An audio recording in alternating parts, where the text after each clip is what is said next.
Inflation is high, everything costs more, so is it even possible to have an affordable Christmas? We're going to discuss it starting right now. This is Debt Free in 30. Here's your host, Doug Hoyes. It's the first weekend of November and we're talking about Christmas. Isn't this a bit early? What are we, like Costco, where we put out the Halloween stuff in July and the Christmas decorations in September? Well, no, but we're discussing it early for a couple of reasons. First, the time to plan for the holiday season or any season is as soon as possible. There's no point in talking about Christmas spending on December 20th because it's too late to make any changes at that point. We want to get ahead of it early. Second, November is Financial Literacy Month, and although I'm not a big fan of it, I recorded a video on it. I'll put a link in the show notes below. The stuff we're going to talk about today is about thinking in advance and planning, and I think that's a great lesson for Financial Literacy Month. So that's why we're talking about it today. So with that background, let me welcome back to the show after a 7-year podcast hiatus, Heather Cudmore. This is episode number 427 of the podcast. Heather was a guest back on episode number 4, believe it or not, over 8 years ago. And she was here again on episode number 68 in December of 2015. And here we are 7 years later, and Heather is back. So Heather, congratulations. You have set the record for the longest hiatus. The longest hiatus between podcasts. Woohoo! Yes. So thank you and welcome back. Now, when you were last on the podcast 7 years ago, you were running a not-for-profit credit counseling agency in Kitchener. Since then, you have joined Hoyes Michalos, and you've been here for what? I don't know how long, like 5 or 6 years. Thank you for hiring me too. There you go. Well, happy to have you back, and every 7 years we'll have you on the podcast. Deal. So, the reason I wanted to have you on this podcast is I want this to be a practical discussion. So, okay, here we are. It's the beginning of November. We haven't really started thinking about Christmas yet because people don't think that far in advance. But you are a credit counselor. You do a bunch of other stuff at Hoyes Michalos, but you have spent the last, many years of your career meeting with actual people, giving actual real life advice. So that's why I wanted to have you on the show. So first question for you. There was a report released by Deloitte, the Deloitte Holiday Retail Sales Report. They issue this every year. I'll put a link in the show notes. They are expecting a lower projected growth this year because of the slowdown in the economy and inflation. So what's your sense of that? Do you agree with that? Do you think Canadians are going to be spending less this year? Honestly, I don't know. You never really know what to expect with spending. You'd think everybody would be reasonable, would spend within their means, but I think we've just come off a couple of years of, COVID. Is somebody or is some family going to say, hell with it? Let's have some fun. Let's break the bank. Let's make this a Christmas to really remember. And, it's no fun doing this job in January or February when everybody's playing catch up on their bills. So I really would like to say, hey, look at things now. What fits your spending? What do you want to do now instead of, live with regret or playing catch up in the new year? Yeah, I agree. And as you know, our phones ring a lot in January and February. And a lot of it is because, hey, I got my credit card bills and they're a lot higher than I was expecting. We don't get a whole lot of phone calls in December because people are not focused on the debt side of things. Yeah, they're outspending. But you're right. 2022 is going to be a different year than the past. I mean, 2020, it was kind of still, we're all in lockdown. And then 2021, we didn't know if we were in lockdown or not, or what was happening or what was going on. And I think you're right. Now, here we are in 2022. It's like, okay, well, we didn't get together the last couple of years. Can we finally get together now? Now, you and I were talking just before we went on here that we know tons of people who got COVID during the Thanksgiving period. And, I got it last week, which is why I'm doing this from the basement office as opposed to the Kitchener office. So is it going to be this Christmas like, well, maybe we can't even get together this Christmas because we got to stay away? Or maybe, like you said, you know what, forget it. Let's do it. you only live once. Let's jump right into it. So it's going to be a very interesting year. I think obviously inflation and high interest rates have crimped people's budgets as well. So it's like, okay, what do I do? It's going to be really difficult. So what I want to do, and the reason I've got you on, is I want to go right to the practical advice segment of the show, which normally we do at the end, but let's jump right into that. So on the assumption that it is going to be harder to buy gifts this year, more expensive, what practical advice can you give people for limiting the amount of spending they do on, loved ones and everyone else at Christmas? Give us some practical advice here. First rule, get it out there right now. Share everything with your family. Well, maybe not everything, but tell them that you're trying to, be less commercial this Christmas, that you're trying to make things extremely simple, and hit them before they get out shopping, before the madness of Christmas comes along. Sit down and have a heart to heart with them. It's really great just to review what you want to do. What do you want your Christmas memories to be this year? Do you want that great big gift exchange, or do you want something a whole lot more personal? Again, you may or may not be even actually meeting these people again. You may be doing Christmas dinner over Zoom again. What do you want your Christmas to be? And if you're looking and saying, I want it to be less stressful, I don't want it to be a gift exchange, I want it to be about family, plan for that. Sit back and have a good talk with everybody and plan with what it is that you want to do. So how do you have that talk though? So what is it, a case of you phone up mom and dad and grandma and your brother and your sister? Do you, hey, let's have a Zoom call to talk about Christmas? Like how do you actually broach the subject? Yeah.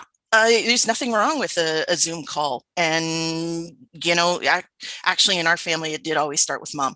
Mom was the one that organized it. And, for the longest time, she kept saying she was canceling Christmas. We never let her do that. We still, actually, I will say in our family, Christmas was always a great big meal. And then we fought over the couch. That is our family, tradition for Christmas. So, taking away gifts or even reducing gifts was not that hard. But yeah, sit down, have a talk, and what do you want to do?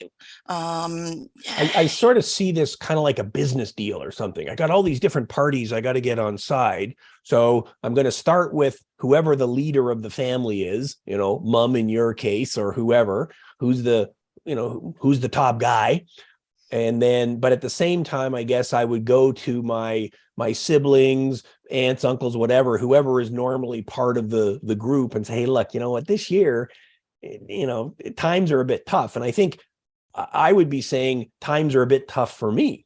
I mean, maybe you're doing great, but things are more expensive for me. What I'm thinking this year is maybe we can cut back, and here's how we could do it. So you kind of got to get everybody on side, because I would think that there are families where people are like, you know what, I don't want to be the one to cancel Christmas, but I also realize I can't afford it. So you kind of got to get everyone on side. So, okay, so you have the discussion with your mother, your brother, your sister, whatever it is. What are the practical suggestions you make? Is it as simple as, well, we're just not buying any gift for anybody this year? Or is it more nuanced than that? Yeah, I would probably suggest a little bit more nuanced, because you're going to get a hard no, when you say you want to cancel Christmas, but again, whenever you're back again to your business, when you're trying to negotiate, offer some suggestions. Do you buy one gift? And, it's a draw. It's a game to see who wins that. Do you draw names? Again, when I remember when we were younger kids, I have 3 siblings. Yeah, we couldn't afford to go out and buy, I couldn't afford to go out and buy all my siblings something. So we drew names. And, each of us got to buy one gift for one of our siblings. What fits? Families. Well, so just on that drawing names thing then. So, okay, practically speaking, then how do you do it? It's you talk to the whole family and say, hey, here's what we're going to do. for the put all the little names kids, in a hat yeah, and pull it out and, put a dollar limit on it. How much you want to spend. You may even want to be creative. And, instead of saying you have to buy a gift, make one. We want a crafty gift. We want something, that you have done for whoever person you've drawn. well, or it could be, it has to be a funny gift, or it has to be socks, or it has to be like whatever. Because the ultimate point you're making here is it's not about the gift. And I mean, we all remember being around little tiny kids. The best gift is always the box that the thing came in, and that's what they play with all Christmas. So we don't have to focus on, hey, I want to get the most expensive thing, but okay, so we're going to draw names, and here's the parameters. It's just for fun. So spend $10. That's it. We're not spending any more than that. Spend $20, spend $30, whatever. It has to be funny. It has to be the color red. It has to be socks, whatever. And that way everyone's getting something. Maybe it has to be chocolate. I don't know, but something that would be good. That's a brilliant idea, isn't yes. it? That's a brilliant idea. So all we're giving this Christmas is chocolate. That's it. You get to pick the kind. But that way everyone's getting something. And I guess, I mean, you could say, well, we're drawing two names, because if we're spending $10 on each person, well, then it's not going to be, that hard, and then everyone gets something. But again, the key is you got to come up with the plan, get everyone on board, and then execute it now. Because the last thing you want is somebody out there buying gifts for everybody, and then, oh, guess what? We're not doing that. We're doing this other thing. So, and that's the point of getting to them early. All right, if you're super organized, yes, maybe back in September, August, you started Christmas shopping, but the majority of us, not until the first snow. We don't start the Christmas shopping until then.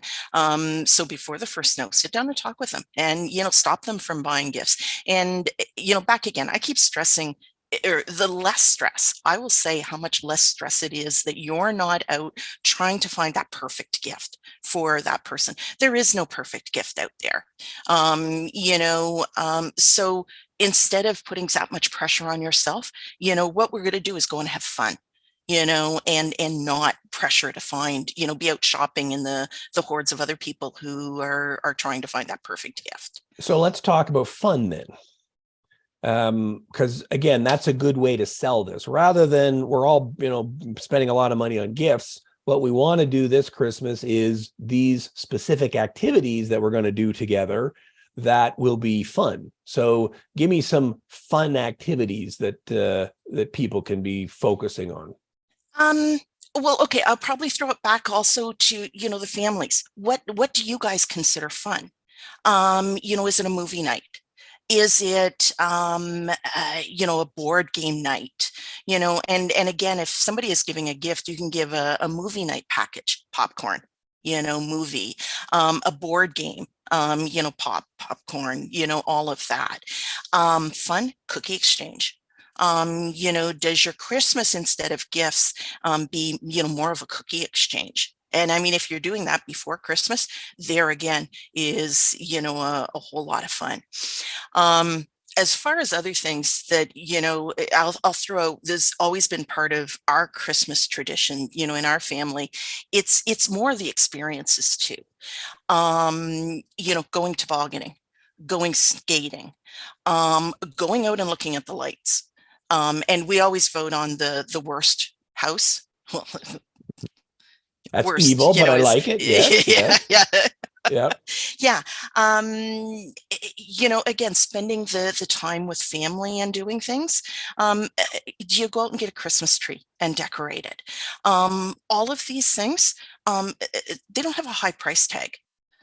Again, you can drive around the neighborhood and look at all the different lights and things for, okay, I know the price of gas has gone up, but for a reasonable cost. And again, we used to all pile in our van and, toot around town and have a whole lot of fun with that. Yeah. So again, it's focusing on the experiences, which are a lot cheaper than buying a bunch of stuff, but you've also got to put some thought into it. That's the flip side to it. So, and to get a family of people who are, 80 years old, 60 years old, 40 years old, and kids to all agree on something is not easy, which is why I guess, again, you got to start early. What could we do that would be fun? The whole movie night idea, how do you do that today? Because in the old days, it's like, here, I'll give you a DVD of, this really cool movie, but DVDs aren't a thing anymore, right? So is it, what are we doing? Giving out Netflix subscription these days? How do you practically do that? Or gift cards, Amazon gift cards, where again, all can get together. Be creative. You're only limited by what you think your limitations are. You can do whatever you want as far as celebrating a holiday. Yeah, it's a wide open book here, and we've got the perfect excuse because, hey, things are different now. I mean, with all the stuff that's happened over the last 2 or 3 years, we got to come up with new traditions. We're not all, doing what we used to do because the world is a different place. So really, it's the perfect excuse to come up with brand new traditions. Then, right? That's really what this is all about. So, okay, give me some ideas of completely new traditions, the stuff that we haven't thought of before. Well, okay, when you challenged me with, this meeting, I thought, okay, yeah, what are some new traditions out there? What are some of the things? And so I did a little research. In the Netherlands, people celebrate Christmas on the 25th and the 26th. And Dutch families spend with their family, playing games, watching movies, eating traditional Christmas food.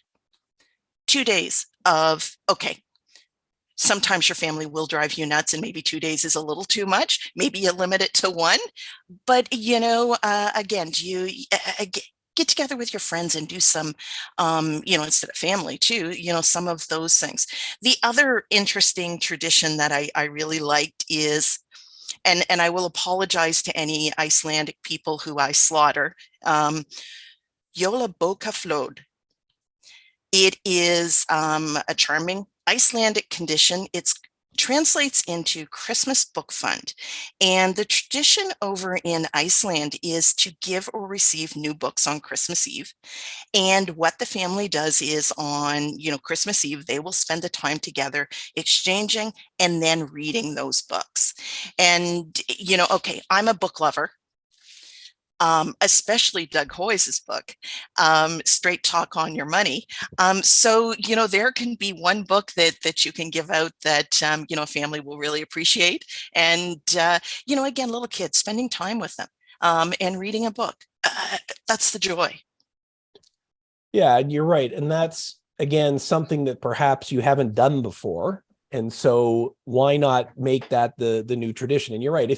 My previous example was everyone gets chocolate. Well, I guess it could be everyone gets a book.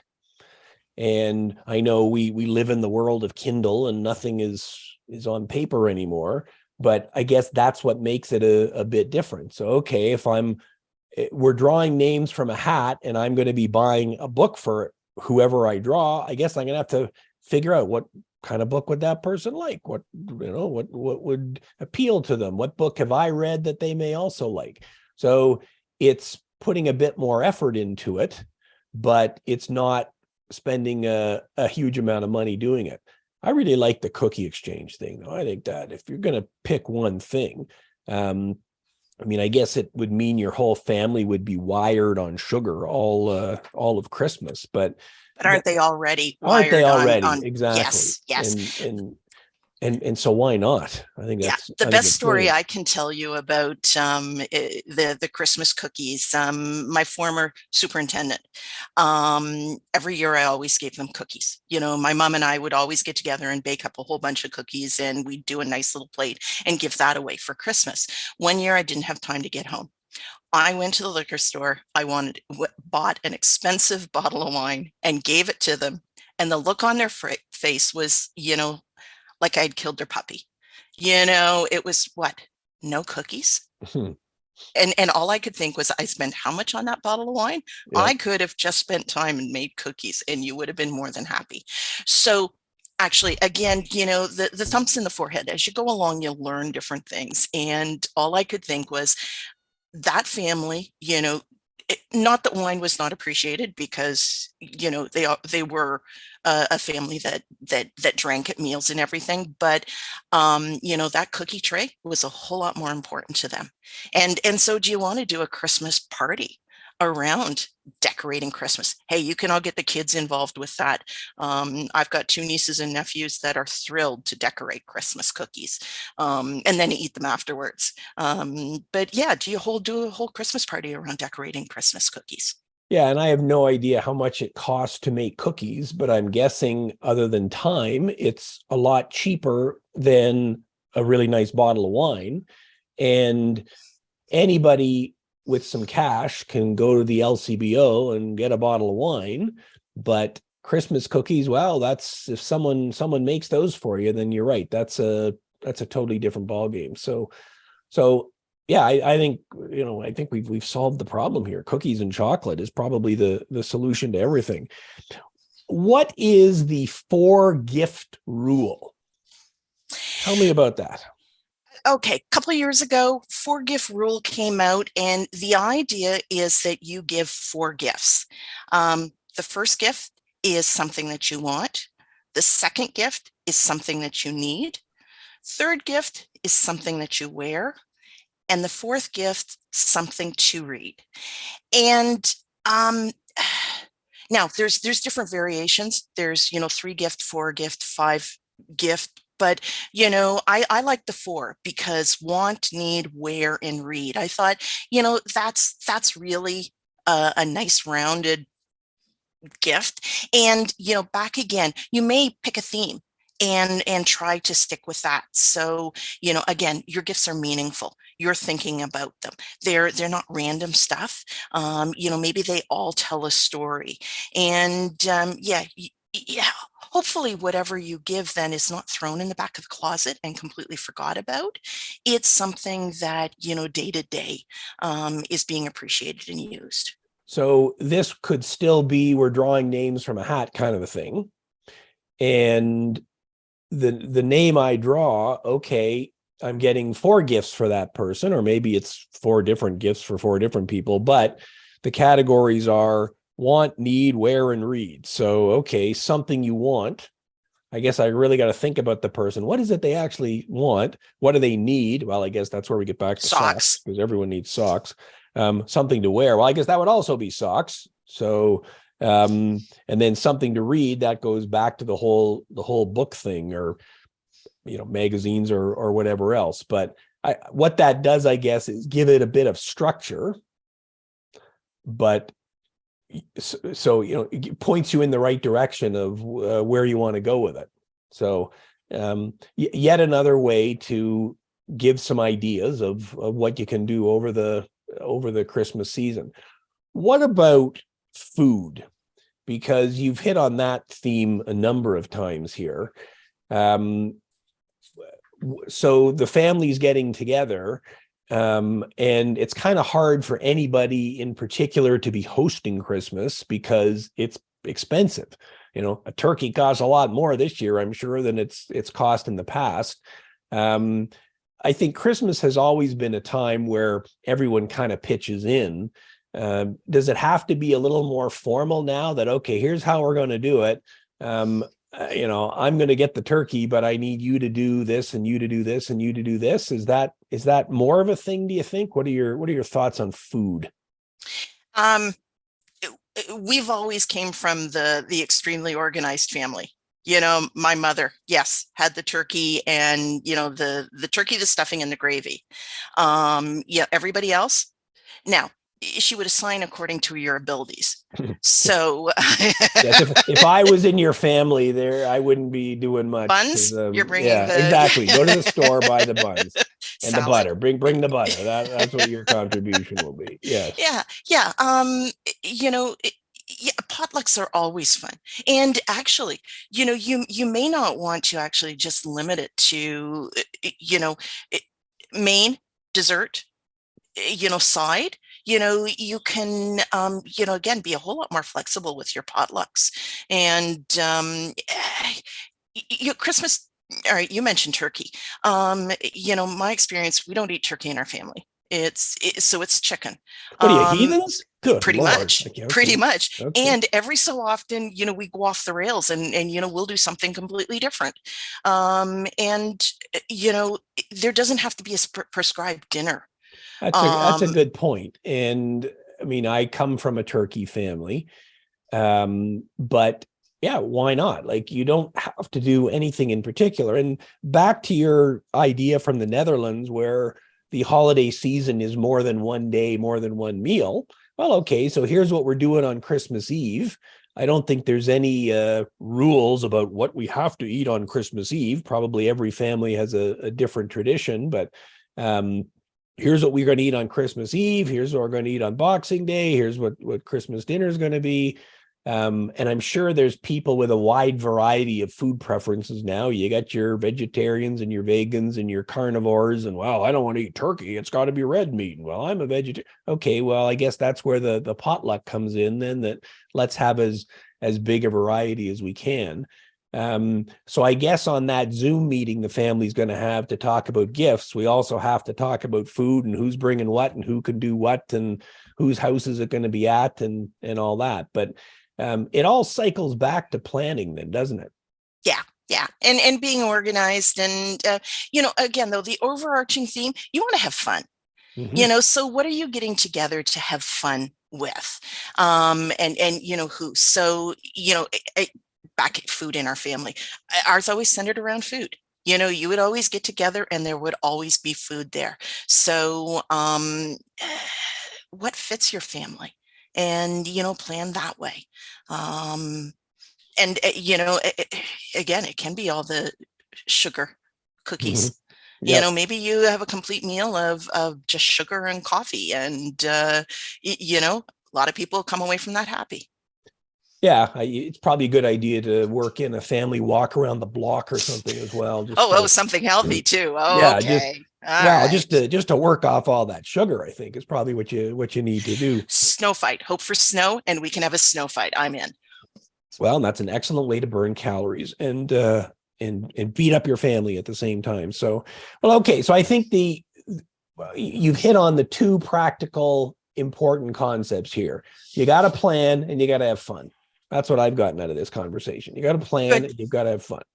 And if you can do that, then you're good to go. So I think the summary then is when this podcast is finished 2 minutes from now, fire off a text or an email or however you communicate with your family and say, hey, how about next Thursday evening we jump on a Zoom call or however it is we communicate these days, and let's talk about what we're doing gift-wise and what we're doing food-wise, activity, what the plan is. Let's throw out some ideas. And we've now got, a couple of months to, not quite, but a couple of months to get ready for Christmas. And we should be good to go. And I think if you're focusing on the fun, it's a little easier not to get bogged down in the money. Because, okay, what can we do to have fun? Well, getting together on December 23rd to make a bunch of cookies is fun. And of course, we can eat them as we go, and it's not hugely expensive. And so I guess back to one of my earlier questions, how do you sell this to the family? Well, you sell it not as a cost-saving thing, but as a fun thing. Yep. This year, what we want to focus on is fun. How can we have as much fun as possible? And the answer is, well, it's by getting together and doing stuff together. What are all the things we can do on that front? It's the experiences. It's the, what do we want to do this year to make Christmas special for us? And what experiences can we throw into that? And the gift exchange is one thing. There's a whole lot of other things out there that can, make Christmas extremely special for you. Yeah. And if we're getting together to make cookies and we're going to be, doing this, and the other thing, well, maybe the gifts are far less important. Maybe they are nowhere near the focus that they perhaps have been in the past. And I like that. I like that framing. This year, we're focusing on fun. That's the whole deal. We're focusing on fun. So everybody has to get some chocolate, and that's it. We're not doing anything else. Or making some chocolate. Let's be creative there too. Let's throw in some, maybe some homemade chocolate cookies. Perfect. What we've got, the sugar, the chocolate, and we're saving money. So it's fantastic. Excellent. Well, Heather, I think that's exactly what I wanted to cover today. Some practical advice, but I think, again, the key is planning for fun. That's the whole idea. So everyone's got some time now before Christmas. Start doing that. And hopefully that means when the credit card bills arrive in January, they're a lot less than they otherwise could have been. Yes. Heather, thanks very much for being here today. Thank you. We'll see you again in 7 years. Deal. Yeah, or hopefully a bit sooner than that.